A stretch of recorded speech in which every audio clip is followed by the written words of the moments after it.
Paris rive gauche. C'est ici qu'est née la cité parisienne, il y a 2000 ans.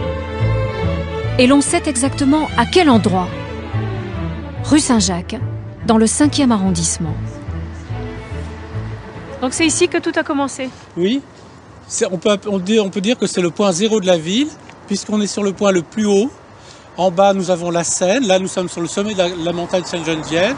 Et donc, on peut imaginer que c'est à cet emplacement-là que les géomètres, les arpenteurs romains ont installé leurs instruments pour tracer un premier jalonnement qui sera le jalonnement fondateur de la ville romaine. Parce que ce qu'il faut dire, c'est qu'avant, ici, il n'y a rien. Il n'y a pour ainsi dire rien.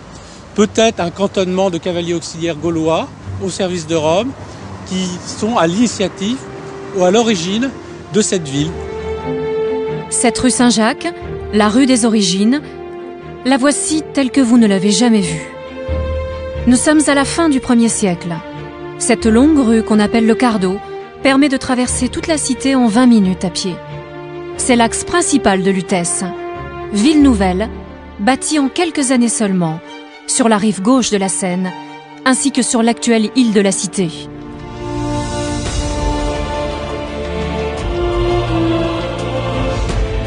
À son apogée, Lutèce compte 5 à 10 000 habitants.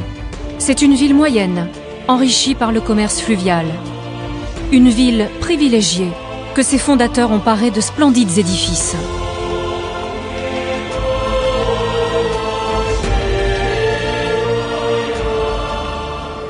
Le plus monumental d'entre eux, le Forum, aujourd'hui détruit, se dressait au sommet de la montagne Sainte-Geneviève, au pied de l'actuel Panthéon.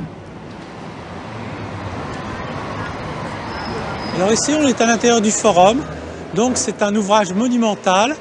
Là, il y avait une énorme basilique, et de l'autre côté, en face, le temple, c'est là qu'on rend le culte impérial. C'est un ouvrage qui faisait près de 200 mètres de long, pour près de 100 mètres de large. Donc c'est quelque chose d'extrêmement important, c'est le cœur même de la vie civique, et donc l'emplacement où se règlent toutes les affaires de la cité. Le Forum, il y a 2000 ans, domine toute la ville de Lutèce. Ce bâtiment gigantesque est un emblème politique très puissant, l'emblème de la suprématie romaine. Entouré de petites échoppes, ce forum est à la fois une place publique et une aire sacrée. Devant le temple, on vient s'instruire de la vie de la cité. On rend hommage à l'empereur et aux dieux, et l'on pratique même quelques sacrifices d'animaux. C'est ici que s'affichent les notables, et en particulier les notables d'origine gauloise. Le génie de Rome, c'est de s'être appuyé sur les élites locales, c'est-à-dire les élites gauloises, qui se sont ralliées avec un certain enthousiasme à la puissance romaine. C'est une élite qui est resserrée, qui concentre beaucoup de pouvoir, beaucoup de richesses, mais qui est le relais indispensable de Rome pour contrôler les populations gauloises. En contrebas du Forum, un autre site monumental. Il se trouve juste à côté du théâtre. Ce sont les thermes romains que les élites gauloises ont très vite adoptés. Une partie de ces thermes existe encore, derrière le musée de Cluny.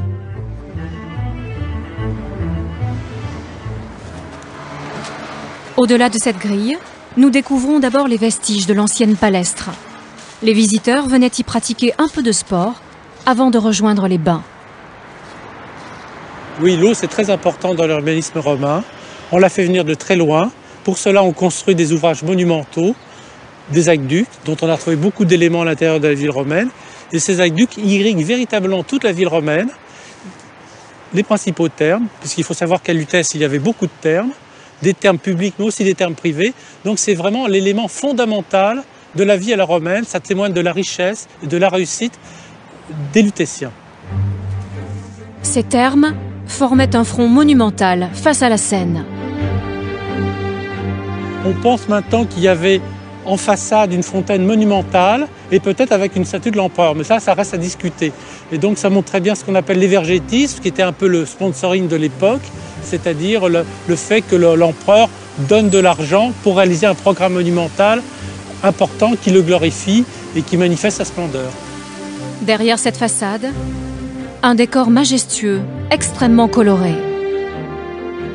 Les Lutétiens viennent ici se détendre durant des heures, car les thermes sont à la fois un lieu d'hygiène et de convivialité, un art de vivre à la romaine. Nous sommes dans le frigidarium, la salle froide, la plus vaste de tout le bâtiment. Aucun autre frigidarium en Gaule ne possède des voûtes aussi élevées, 14 mètres sous plafond.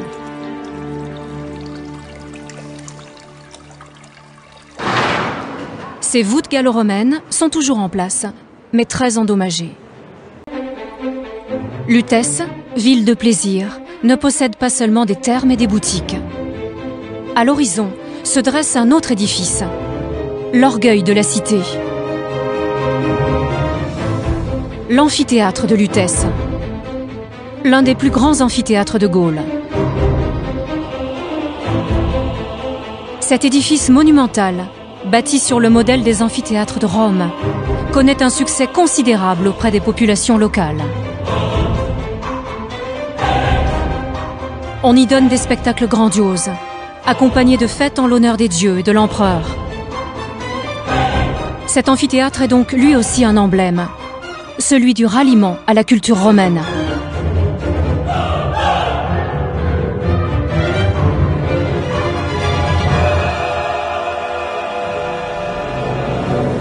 Les arènes de Lutèce, les voici aujourd'hui.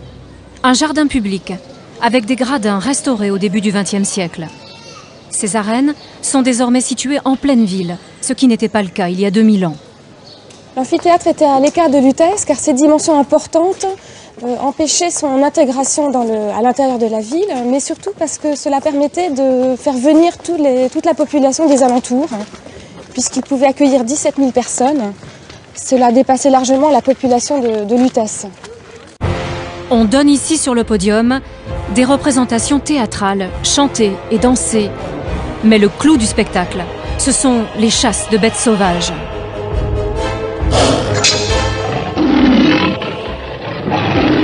Et bien entendu, les combats de gladiateurs.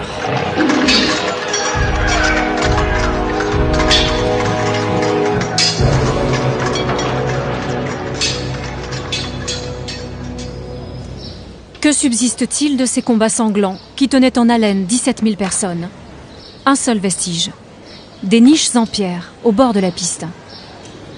Nous sommes dans un carcère, c'est une sorte de cage où l'on enfermait les bêtes avant leur entrée dans l'arène. On pense qu'on pouvait aussi proposer aux gladiateurs de se recueillir, de se concentrer quelques instants avant le combat, dans ces petits espaces fermés.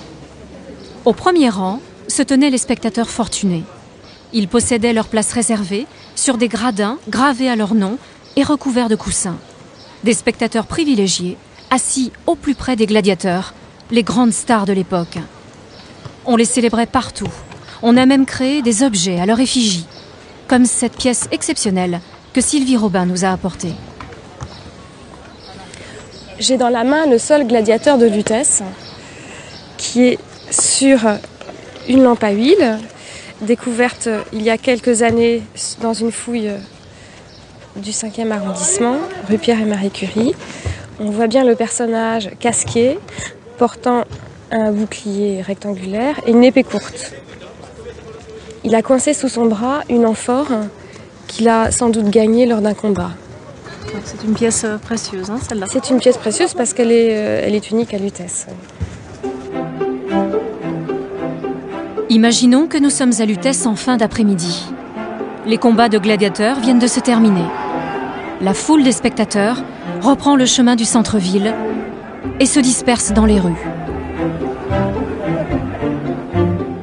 Voici l'une de ces rues, très commerçante, avec de petites boutiques ouvertes sur l'extérieur. Boutiques de fruits et légumes, boutiques d'artisanat, boulangerie pourvue de vastes fours. Sans oublier les tavernes, où l'on vient discuter, manger et boire. De la bière, mais surtout du vin, introduit avec succès en Gaule par les Romains.